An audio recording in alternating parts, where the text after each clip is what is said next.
Hello दोस्तों, good morning. कैसे हैं आप सभी? आई होप कि सभी अच्छे होंगे और सभी अच्छे से पढ़ाई कर रहे होंगे। दोस्तों, स्वागत है आपका हमारे channel legal knowledge by MS में। तो दोस्तों, हमारी सीरीज चल रही थी जो कि कॉन्स्टिट्यूशन के पेपर की चल रही थी, जिसमें हमने अब तक 2 लॉन्ग क्वेश्चंस, 4 शॉर्ट क्वेश्चंस और 8 वेरी शॉर्ट क्वेश्चंस करा दिए गए हैं। और अब हम पहुंच चुके हैं हमारे कॉन्स्टिट्यूशन पेपर के अंतिम क्वेश्चनों में। तो ये तीसरा क्वेश्चन है जो कि हमारा लॉन्ग का है। ठीक है, लेकर के आ गए हम। जल्दी से रेडी हो जाइए, पेन और नोटबुक निकाल लीजिए। तो समय न लगाते हुए चलिए स्टार्ट करते हैं आज का क्वेश्चन। देखिए, ये जो क्वेश्चन है वो है अल्पसंख्यक से आप क्या समझते हैं। बहुत ही इंपॉर्टेंट क्वेश्चन है। निर्णीतवादों की सहायता से भारतीय संविधान के भाग 3 में प्रत्यभूत अल्पसंख्यकों के संस्कृति और शिक्षा के संबंधी अधिकारों की विवेचना कीजिए। What do you mean by minority? With the help of the diseased cases, discuss the cultural and educational rights of minorities guaranteed third of the Indian Constitution। ठीक है दोस्तों, इंपॉर्टेंट क्वेश्चन है। चलिए स्टार्ट करते हैं। सबसे पहले समझते हैं कि अल्पसंख्यक से अभिप्राय क्या है। देखिए, भारतीय संविधान में इन इंडियन कॉन्स्टिट्यूशन अल्पसंख्यक मिनॉरिटीज शब्द या उसके बहुवचन का कुछ अनुच्छेदों 29 से 30 तथा 350 कैसे 350 ख में प्रयोग किया गया है, लेकिन कहीं भी इसे परिभाषित नहीं किया गया है। इंपॉर्टेंट चीज तो यह है। दूसरा, अनुच्छेद 29 में अल्पसंख्यक शब्द उसके पार्श्व शीर्षक में दिया तो गया है, लेकिन इसके बारे में कहा गया है कि नागरिकों का कोई वर्ग या समुदाय जिसकी विशेष भाषा हो, लिपि हो या संस्कृति हो, यह संपूर्ण समुदाय हो सकता है, जिसे सामान्यतः बहुसंख्यक समुदायों में अल्पसंख्यक समुदाय या समूह के रूप में देखा जाए। अनुच्छेद 30 में अल्पसंख्यकों की विशिष्ट रूप से 2 श्रेणियां बताई गई हैं। तो दोस्तों, जैसे संविधान में कहीं पर भी ये तो वर्णित नहीं है कि इसकी डेफिनेशन क्या है, लेकिन हम इसकी डेफिनेशन जरूर जानने की कोशिश करेंगे और जरूर पढ़ेंगे। ठीक है, फिलहाल इसमें इतना कहा गया है कि इसका जो वर्णन है वो 29 और 30 अनुच्छेद में तथा 350 ख और 350 ख में दिया गया है। क और ख में दिया गया है। ठीक है, और अनुच्छेद 30 में अल्पसंख्यकों के लिए विशिष्ट रूप से 2 श्रेणियां बताई गई हैं। पहले उनको जान लेते हैं। ठीक है, फिर आगे देखेंगे। जो 2 श्रेणियां दोस्तों दी गई हैं वो है एक धार्मिक और एक भाषिक, मतलब धार्मिक श्रेणी और एक भाषिक श्रेणी। इन दोनों को इनको समझते हैं, फिर चलते हैं आगे अल्पसंख्यक पर। ठीक है, देखिए, भारत में राष्ट्रीय स्तर पर धार्मिक स्थिति में या धार्मिकता के आधार पर जानते हैं। देखिए, अल्पसंख्यकों के संबंध में वे सभी समुदाय जो हिंदू धर्म के अलावा, ध्यान रखिए हिंदू धर्म को यहाँ से कट कर दिया गया है, मतलब कि हिंदू धर्म एक साइड में कर दिया गया है, बाकी उसके अलावा अन्य किसी धर्म को जो मानते हैं उन्हें अल्पसंख्यक माना जाता है। धार्मिक स्तर पर हम कह सकते हैं कि जो हिंदू धर्म को नहीं मानते उनको अल्पसंख्यक कहा जाता है, क्योंकि हमारे देश की 80% से ज़्यादा आबादी हिंदू धर्म को मानती है। राष्ट्रीय स्तर पर मुस्लिम समुदाय सबसे बड़ा अल्पसंख्यक समुदाय है। ठीक है, तो यहाँ पर हम कह सकते हैं कि धार्मिकता के ऊपर देखा जाए तो हिंदू धर्म जो है वो बहुसंख्यक समाज है, बहुसंख्यक है। ठीक है, और अल्पसंख्यक मुस्लिम है, क्योंकि 80% से ज़्यादा लोग देश में हमारे ऐसे हैं जो हिंदू धर्म को मानते हैं। ठीक है, और सबसे कम लोग हैं जो भी कम लोग मानते हैं, मतलब कि और जितने भी धर्म हैं उन सबको अल्पसंख्यक में हम कह सकते हैं। ठीक है, दूसरा यहाँ पर जो प्रकार दिया है वो दिया है बोलचाल की भाषा में। ठीक है, देखिए, अल्पसंख्यक शब्द से तात्पर्य ऐसे समूह से है जिनकी जनसंख्या के आधी से भी कम हो। मतलब कि जैसे सपोज 100 है तो 100 में से 50 और 50 से भी अगर आधी है, मतलब कि 25 या 22 या 21 या 24 या उससे भी कम है। ठीक है, तो वो सभी जो हैं, ठीक है, ये सारे जो कम हो और अन्य भिन्न हो और सभी अलग अलग हों, जो विशेष रूप से जाति, धर्म, परंपराओं तथा सांस्कृतिक, भाषा आदि की दृष्टि में प्रधान वर्ग रहा हो, उसी को हम बोलेंगे अल्पसंख्यक। ठीक है, अल्पसंख्यक मत देखिए, बहुसंख्यक का मतलब बहुत ज्यादा आबादी वाला समाज, बहुत ज्यादा आबादी वाला समाज बहुसंख्यक, और बहुत कम, अल्प का मतलब होता है छोटा, कम, अल्पसंख्यक कम जनसंख्या वाला समाज। ठीक है दोस्तों, चलिए, ऑक्सफोर्ड शब्द में अल्पसंख्यक को एक छोटी संख्या या भाग के रूप में परिभाषित किया गया है। एक संख्या या भाग जो संपूर्ण के आधे से भी कम को व्यथित मतलब कि प्रस्तुत करता हो। लोगों का अपेक्षाकृत छोटा समूह जो जाति, धर्म, भाषा या राजनीतिक संदर्भ में दृष्टि से दूसरों से भिन्न हो, उसको बोलेंगे हम अल्पसंख्यक। ठीक है, एग्जाम्पल मैं बता दूं, जैसे कि जितनी भी ये क्या कहते हैं उसे होती हैं जनजातियां जो होती हैं, ठीक है, जो आदिवासी, वो सब अल्पसंख्यक में आते हैं मोस्टली, लेकिन मुस्लिम धर्म है और सारे धर्म वो भी अल्पसंख्यक में ही आएंगे धर्म के आधार पर। आगे है 1946 में संयुक्त राष्ट्र मानवाधिकार आयोग अल्पसंख्यक वर्गों के अधिकार के संरक्षण पर एक विशेष उप समिति नियुक्त की गई थी, जिसने अल्पसंख्यक को जनसंख्या के उन गैर प्रभावी समूहों के रूप में परिभाषित किया था जो अपनी उस स्थिर जातीय, धार्मिक तथा भाषाई परंपराओं या विशेषताओं को बनाए रखना चाहते हैं, जो शेष जनसंख्या को जातीय, धार्मिक तथा भाषाई परंपराओं से पूर्णतः भिन्न है। देखिए, अभी मुस्लिम और हिंदू की यहाँ पर बात हुई है, मुस्लिम बहुसंख्यक है, मुस्लिम अल्पसंख्यक है, हिंदू बहुसंख्यक है। दोनों में अंतर क्या है? दोनों की भाषा अलग है, दोनों के रीति रिवाज अलग हैं, धर्म अलग हैं, ठीक है, सारी चीज़ें अलग हैं। और मुस्लिम भी अपने धर्म को बनाए रखना चाहते हैं, उसका प्रचार प्रसार भी करते हैं, तो उसको हम अल्पसंख्यक कहेंगे। ठीक है, इसके अकॉर्डिंग इसके ही उसमें और भी जितने भी धर्म हैं, ठीक है, हिंदू धर्म को छोड़कर सब किस में आएंगे?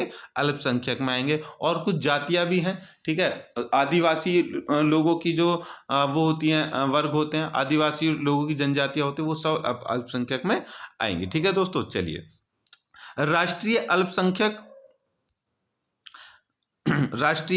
अल्पसंख्यक अधिनियम 1992 के अनुसार अधिनियम के प्रयोजनार्थ अल्पसंख्यक से अभिप्रेत केंद्र सरकार द्वारा इस प्रयोजन के अनुसूचित समुदाय से है कि धारा 2(7) इस उपबंध के तहत कार्य करते हुए केंद्रीय सरकार ने 23/10/1993 को यह अधिसूचित किया था कि इस अधिनियम के प्रयोजनार्थ मुस्लिम, ईसाई, सिख, बौद्ध तथा पारसी समुदाय को अल्पसंख्यक वर्ग के रूप में ही माना जाएगा। ठीक है, हो गई ना बात? अभी वही जो हम कह रहे थे। देखिए, हिंदू धर्म को छोड़ करके बाकी जितने भी धर्म हैं वो अल्पसंख्यक हैं, क्योंकि बहुत कम आबादी में, इसलिए उनको हम अल्पसंख्यक, कम आबादी में है तो अल्पसंख्यक ही कहेंगे या फिर उसी श्रेणी में रखेंगे। ठीक है, चलिए, ये धारा 2(7) हमें बताती है। अब है अल्पसंख्यकों के सांस्कृतिक और शिक्षा संबंधी अधिकार। मतलब कि अगर वो लोग हैं तो उनके जो, वैसे तो अधिकार सारे हैं, लेकिन यहाँ पर जो क्वेश्चन की मांग है वो ये कहता है कि सांस्कृतिक तौर से और शिक्षा के संबंधी अधिकार क्या है, क्योंकि इन्हीं दोनों चीज़ों की वजह से वो अल्पसंख्यक हो जाते हैं। ठीक है, एक जनसंख्या को अगर छोड़ दें तो धार्मिक, सांस्कृतिक तौर से ही उनको हम अल्पसंख्यक कहेंगे, तो उसी को यहाँ पर मेन बना करके क्वेश्चन बनाया गया है। चलिए फाइंड करते हैं, पढ़ते हैं आगे। इससे पहले आगे चलें दोस्तों, हमारे लिए यार वीडियो को लाइक कर दीजिए, ठीक है, और जो नए दोस्त हमारे इस वीडियो को देख रहे हैं वो सब्सक्राइब हमारे चैनल को जरूर कर दें, बाकी शेयर तो हम आप लास्ट में कर देना। चलिए आगे बढ़ते हैं। अनुच्छेद 29 तथा 30 अल्पसंख्यक वर्गों के सांस्कृतिक और शिक्षा संबंधी अधिकारों से संबंधित है। देखिए, अनुच्छेद 29 और 30 में आप जब पढ़ेंगे तो उसमें अल्पसंख्यकों के शिक्षा और सांस्कृतिक के अधिकारों के लिए ही है। तो सबसे पहले देखते हैं अनुच्छेद 29 के अंतर्गत उपबंधित क्या है कि भारत के राज्य क्षेत्र या उसके किसी भी भाग के निवासी नागरिकों के किसी अनुभाग को जिसकी अपनी विशेष भाषा, लिपि या संस्कृति है या उसे बनाए रखने का उनको अधिकार होगा। मतलब कि भारत के जितने भी पूरा जो देश है उसमें किसी भी कोने में कहीं पर भी अगर कोई जाति, जनजाति, आदिवासी, धर्म कोई है तो उनको इस 29 क्षेत्र अनुच्छेद 29 के अकॉर्डिंग अपनी भाषा, लिपि, संस्कृति को बनाए रखने का उनके पास में अधिकार होगा। ठीक है दोस्तों, चलिए आगे है दूसरा कि राज्य द्वारा पोषित या राज्य निधि से सहायता पाने वाली किसी शिक्षा संस्था में प्रवेश से किसी भी नागरिक को केवल धर्म, मूलभूत जाति, भाषा या इनमें से किसी के आधार पर वंचित नहीं किया जाएगा। देखिए वो तो हो गई उनकी सांस्कृतिक अधिकार। अब शिक्षा का अधिकार यह है कि ये तो हमारे देश में हर शिक्षा संस्थान के लिए है, जो सरकारी है उसके लिए है। ठीक है, क्योंकि यहाँ पर क्या गया ना, शिक्षा संस्था, यहाँ पर जो राज्य पोषित का मतलब उसको जो अनुदान राशि मिलती है या सरकारी नीति पर चलता है, सरकार के दान कोष से चलता है जो भी स्कूल, उसमें किसी भी व्यक्ति को उसकी जाति, मूलवंश, धर्म या फिर किसी के आधार पर ये नहीं कह सकते कि तुम्हें शिक्षा का अधिकार नहीं है, तुम यहाँ पर नहीं पढ़ो, तो उनको भी शिक्षा का अधिकार इस बात से है, ये हम पता लग गया। ठीक है दोस्तों, चलिए आगे है अनुच्छेद 30 के विपरीत अनुच्छेद 29 के पाठ में विशिष्ट रूप से अल्पसंख्यक को निर्दिष्ट नहीं किया गया है। देखिए जैसे अनुच्छेद 30 में क्या गया, 29 के पाठ में ना अल्पसंख्यकों को अलग से कोई भी अधिकार नहीं है, लेकिन पूर्णतः स्पष्ट है कि अनुच्छेद अल्पसंख्यक वर्गों की सांस्कृतिक एवं भाषाई अस्तित्व को संरक्षण प्रदान करने और उसे बनाए रखने के आरक्षित है, लेकिन इसका विस्तार अनिवार्यता अल्पसंख्यक वर्गों तक सीमित नहीं है। देखिए उन्होंने ये भी कहा है कि आरक्षण तो है, लेकिन उसके लिए ये जरूरी नहीं है कि यही कंडीशन हो। ठीक है, क्योंकि जो आरक्षण हमारे देश में है, ठीक है, वो उन्हीं के लिए है जो आर्थिक रूप से और आर्थिक और शैक्षिक और उससे पिछड़े हुए हैं, तो उसमें ये भी शामिल हो जाते हैं, ये बात कही गई है। ठीक है, डीवी कॉलेज भटिंडा बनाम state of Punjab AIR 1971 SC 310 में सुप्रीम कोर्ट ने कहा कि अल्पसंख्यक वर्ग को अपनी पसंद की शिक्षा संस्थाओं को स्थापित और प्रशासित करने के अधिकार में शिक्षा के मीडियम के विकल्प का अधिकार भी शामिल है। उन्होंने देखो ये भी कहा है यहाँ पर, ठीक है, किसने कहा है, सुप्रीम कोर्ट ने, कि भैया जो भी अल्पसंख्यक है वो अपने अकॉर्डिंग अपने संस्थानों का निर्माण कर सकते हैं और अपनी ही संस्कृति, अपनी भाषा के अनुसार उसमें भाषा का प्रयोग करके, माध्यम करके शिक्षा ले सकते हैं। जैसे कि मुस्लिम है, अब मुस्लिम लोगों के अपने अलग मदरसे हैं, तो मदरसों में जो शिक्षा दी जाती है वो उर्दू और फारसी में दी जाती है। ठीक है, हिंदी में या फिर उनमें नहीं दी जाती, तो वो उनका अधिकार है। ठीक है दोस्तों, ये समझ में आ गया। चलिए आगे चलते हैं। अब है अनुच्छेद 19 का संरक्षण। देखिए भारत के राज्य क्षेत्र के निवासी नागरिकों के किसी अनुभाग को उपलब्ध है तथा इसके अंतर्गत बहुसंख्यक वर्ग भी आ सकते हैं। देखिए राज्य क्षेत्र के जो निवासी हैं, ठीक है, उनको अनुभाग उपलब्ध है, मतलब कि किसी भी जगह पे जाकर के कहीं पर भी वो पढ़ाई कर सकते हैं, ये उनको आज़ादी है, चाहे वो अल्पसंख्यक हों या बहुसंख्यक हों। तथापि भारत अधिसंख्यक मूल वंशों, धर्मों, संप्रदायों, भाषाओं, लिपियों, संस्कृतियों और परंपराओं के मेल से जीता जागता उदाहरण है। कि हमारी देखो हमारा देश है, ठीक है, वो विभिन्नताओं का देश है, तो ये उसका उदाहरण है। अल्पसंख्यक वर्गों का, चाहे वे धर्म आधारित हों या भाषा आधारित हों, अपने धार्मिक, सांस्कृतिक और भाषाई अस्तित्व तथा विरासत को बनाए रखने और उसका विस्तार करने के लिए प्रति उत्सुक होना रहना स्वाभाविक है। अनुच्छेद 29 ठीक इसी की गारंटी देता है। मतलब कि देखो जो भी कोई भी धर्म है, कोई भी जाति है, ठीक है, किसी के कोई भी संस्कार है, ठीक है, जो फिर संस्कृति है, वो सबको बढ़ावा मिलना चाहिए, सभी का विकास होना चाहिए। ठीक है, हमारा जो 29 अनुच्छेद है वो यही गारंटी देता है, चाहे वो अल्पसंख्यक हो, बहुसंख्यक हो। ठीक है, आगे 29(2) राज्य द्वारा किए जाने वाले विशिष्ट प्रकार के कार्य अर्थात राज्य द्वारा पोषित या राज्य निधि से सहायता पाने वाले किसी शिक्षा संस्था में प्रवेश के संबंध में संरक्षण प्रदान करता है। मतलब कि जो राज्य द्वारा पोषित है, मतलब कि राज्य द्वारा पोषित का मतलब सरकारी संस्थान है, ठीक है, तो वहाँ पर कोई भी व्यक्ति, कोई भी नागरिक वहाँ पर शिक्षा पाने के लिए उसको आज़ादी मिलती है और उसको संरक्षण भी मिलता है। ठीक है, चलिए आगे देख लेते हैं एक केस को, उससे आपको और ज़्यादा अच्छे से समझ में आ जाएगा। देखिए इस संबंध में स्टेट ऑफ मद्रास बनाम चंपाकम दौरे राजन AIR 1951 SC 226 का वाद उल्लेखनीय है।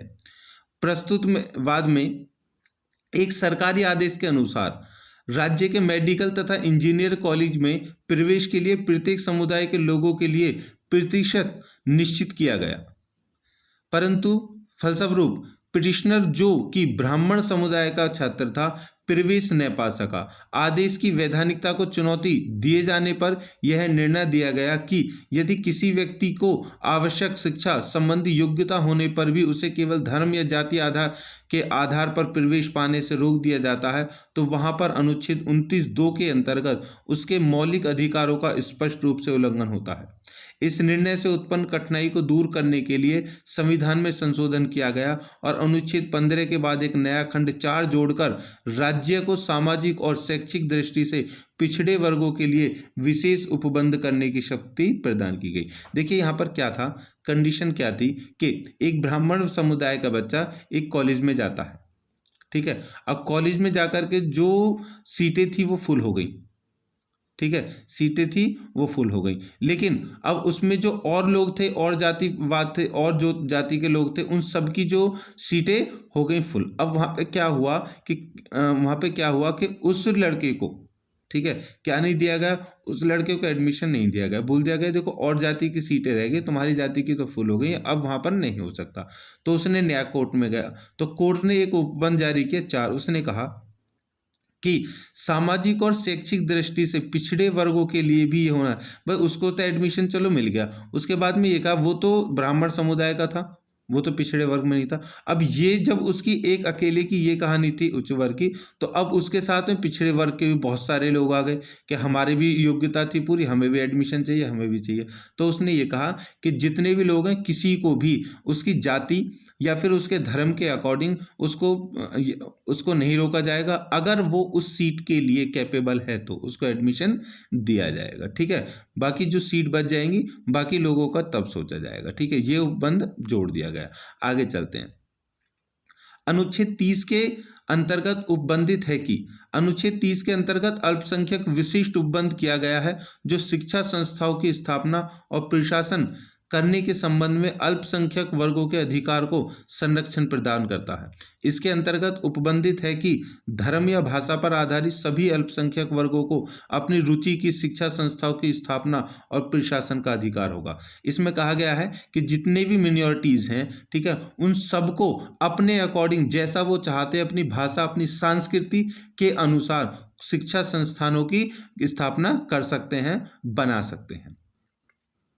संविधान 44वां संशोधन अधिनियम 1978 एक द्वारा अंत स्थापित किए गए अनुच्छेद 30 के खंड 1 में या क में उपबंधित किया गया है कि यह लिखा गया है कि खंड 1 में निर्दिष्ट किसी अल्पसंख्यक वर्ग द्वारा स्थापित और प्रशासित शिक्षा संस्था की संपत्ति के अनिवार्य अर्जन के लिए उपबंध करने वाली विधि बनाते समय राज्य यह सुनिश्चित करेगा कि ऐसी संपत्ति के अर्जन के लिए ऐसी विधि द्वारा नियत या उसके अधीन अवधारित रकम इतनी हो कि उस खंड के अधीन प्रत्याभूत अधिकार निबंधित या निराकृत न हो जाएं। देखिए एक रूल और बनाएगा क्या में ये कहा गया कि जो भी सरकारी संस्थान उनके लिए बनाया जा रहा है, ठीक है, तो उसमें जितने भी जो सीटें हैं, जितने भी बच्चे जो पढ़ रहे हैं, भाई वो भी गरीब ही होंगे, तो उनकी जो फीस है या फिर उनके लिए जो खर्चे हैं वो जो वहाँ पर लोग एडमिशन लेंगे बच्चे, तो उनके लिए इतना रखा जाए ताकि वो उसको पे कर सकें। इतना नहीं है कि उसकी रकम, ऐसा भी नहीं है कि उस संस्था में इतनी रकम लगा दी जाए कि उस संस्था की रकम को पूरा करने के लिए उसके मेंटेनेंस के लिए बहुत अधिक पैसों की आवश्यकता हो और उसमें जो पढ़ने वाले लोग हैं या राज्य सरकार कोई भी उसको पूरा न कर सके, ठीक है। इसलिए इस बात का भी ध्यान देना जरूरी है कि ऐसा शिक्षण संस्थान बनाए जो गुणवत्ता में अधिक हो लेकिन खर्चीला कम हो, ठीक है। चलिए आगे है कि अनुच्छेद 30 आगे यह भी उपबंधित करता है कि शिक्षा संस्थाओं को सहायता देने में राज्य किसी शिक्षा संस्था के विरुद्ध इस आधार पर विवेद नहीं करेगा कि वह धर्म या भाषा पर आधारित किसी अल्पसंख्यक वर्ग के प्रबंध में है। उन्होंने ये भी कहा है जैसे और जगहों पर जो सरकारी कॉलेज, सरकारी यूनिवर्सिटी, सरकारी जो वो चल रहे हैं, उनको जितना जो कोष दिया जाता है, मतलब कोष का मतलब सरकारी की तरफ से जो पैसा दिया जाता है उसके मेंटेनेंस के लिए, तो ऐसा नहीं है कि जो अल्पसंख्यक का जो संस्थान है उसको भी उसी के आधार पर पैसा दिया जाना चाहिए। धर्म या अल्पसंख्यक हैं वो या फिर पिछड़े हैं, जो भी उसके आधार पर उनके लिए जो राज्य कोष है, राज्य से जो कोष जाता है, मतलब कि जो पैसा जाता है वो नहीं होना चाहिए कम, ठीक है। और इस आधार पर तो बिल्कुल नहीं कि उनकी संस्कृति अलग है और उनका संस्कृति और शिक्षा और जो भी माध्यम है वो अलग है, ठीक है। नोट, ध्यान देने योग्य बात यह है कि अनुच्छेद 30 सॉरी अनुच्छेद 30 के खंड 1 में निर्दिष्ट अल्पसंख्यक शिक्षा संस्थाओं को संविधान के अनुच्छेद 15(4) की परिधि से बाहर रखा गया। देखिए, अनुच्छेद 1 का जो खंड है उनमें अल्पसंख्यक शिक्षा जो संस्थान है उसको संविधान के अनुच्छेद 15(4) से बाहर रखा गया है। क्यों? जो राज्य को सामाजिक तथा शैक्षिक दृष्टि से पिछड़े हुए नागरिकों के किन्हीं दो वर्गों की उन्नति के लिए अनुसूचित जातियों और अनुसूचित जनजातियों की अल्पसंख्यक शैक्षिक संस्थाओं के अतिरिक्त अन्य शैक्षिक संस्थाओं, जिनमें प्राइवेट शैक्षिक संस्थाएं भी शामिल हैं, चाहे वे राज्य सरकार द्वारा सहायता प्राप्त हो या गैर सहायता प्राप्त, में प्रवेश संबंध में अधिकृत करता है।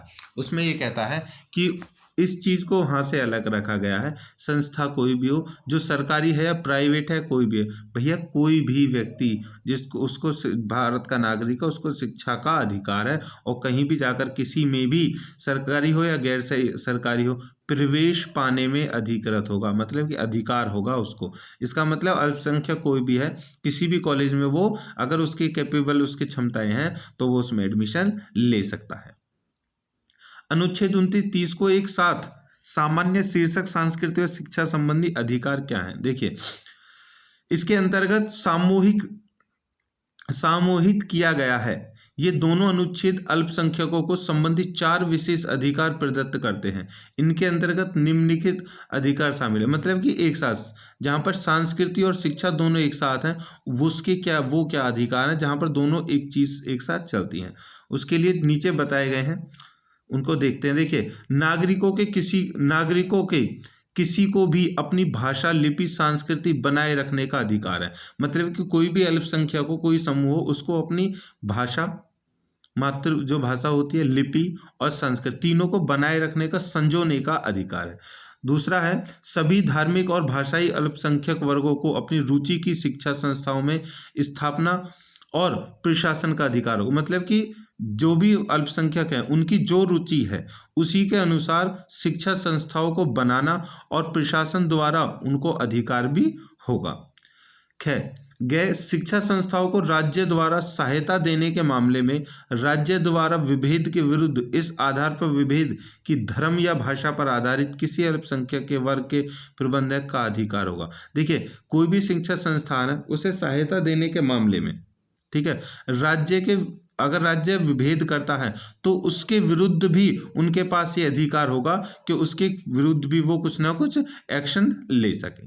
ठीक है दोस्तों, आगे है कि स्टेट ऑफ बॉम्बे व Bombay education society AIR 1954 SC 561 में सुप्रीम कोर्ट ने राज्य सरकार के उस आदेश को जिसके द्वारा अंग्रेजी भाषा न जानने वालों को अंग्रेजी स्कूलों में प्रवेश कर लगा दी थी, रद्द कर दिया। मतलब कि एक पहले ऐसा था कि जो अंग्रेजी स्कूल थे, अगर वहाँ पर कोई भी बच्चा जो हिंदी मीडियम का वो चला जाता है तो उनसे टैक्स अलग से लिया जाता था, क्योंकि वह केवल भाषा के आधार पर स्कूलों में प्रवेश का निषेध करता था। क्योंकि वह जो संस्था थी वो ऐसी थी कि भाषा के आधार पर ही वो मना करती थी, जिनको हिंदी नहीं आती थी वो वहाँ पर नहीं पढ़ेंगे, जो पढ़ेंगे वो टैक्स देंगे। ठीक है, तो इसको सुप्रीम कोर्ट ने रद्द कर दिया था, जो अनुच्छेद 29(2) द्वारा वर्जित है, जो 29(2) के द्वारा मान्य है। तो न्यायालय ने राज्य सरकार के इस तर्क को मानने से इनकार कर दिया था कि यह आदेश राष्ट्रभाषा हिंदी की उन्नति के उद्देश्य से पारित किया गया है। अब उन्होंने ये भी मानने से मना कर दिया कि हिंदी भाषा के माध्यम के से वहाँ पर फैल जाएगा या फिर उसको प्रॉब्लम होगी, इसके लिए भी उन्होंने मना कर दिया था।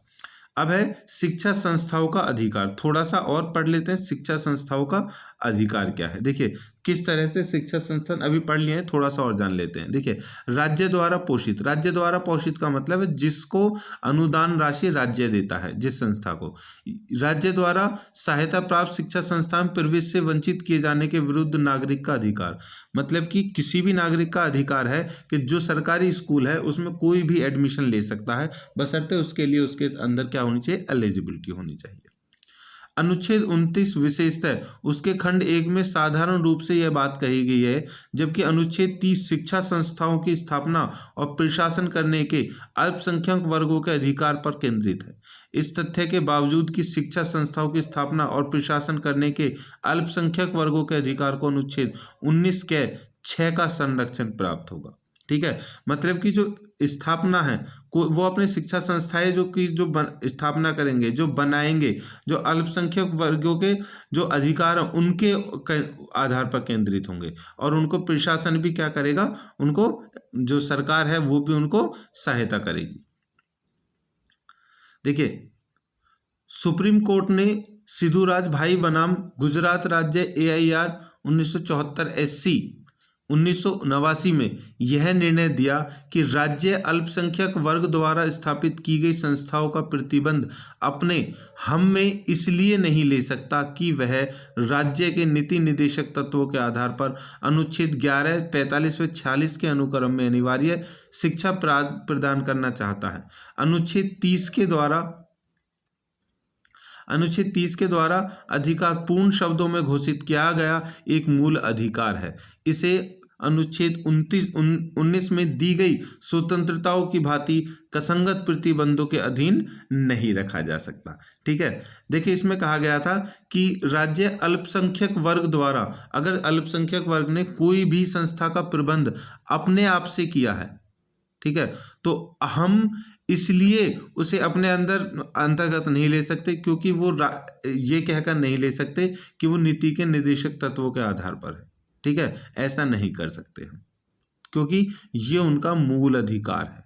ठीक है, इसलिए अब आगे है कि संविधान निर्माताओं ने संविधान में इस स्पष्ट आशय से अनुच्छेद 30 शामिल किया, जिससे कि अल्पसंख्यक वर्गों में ये विश्वास उत्पन्न कर सकें कि उनके शिक्षा संस्थानों को स्थापित करने के अधिकार पर कोई विधायी या कार्यकारिणी अधिगम नहीं होगा। देखिए, उन्होंने ये अनुच्छेद 30 जो है इसलिए शामिल किया है कि कोई भी अगर वो अल्पसंख्यक अपने शिक्षण संस्थान बनाते हैं तो सरकार उनके ऊपर कब्जा नहीं कर सकती या अपना अधिकार नहीं उस पर जता सकती। इसलिए क्या है, वो उनका हक है, उनकी आज़ादी है और वो उनको मिलना चाहिए। ठीक है दोस्तों, वो उनको मिलना चाहिए। तो ये था हमारा अल्पसंख्यक वाला क्वेश्चन, ये हो चुका है यहाँ पर फिनिश। तो आई होप दोस्तों क्वेश्चन बहुत इंपॉर्टेंट है, आपको समझ में आ गया होगा।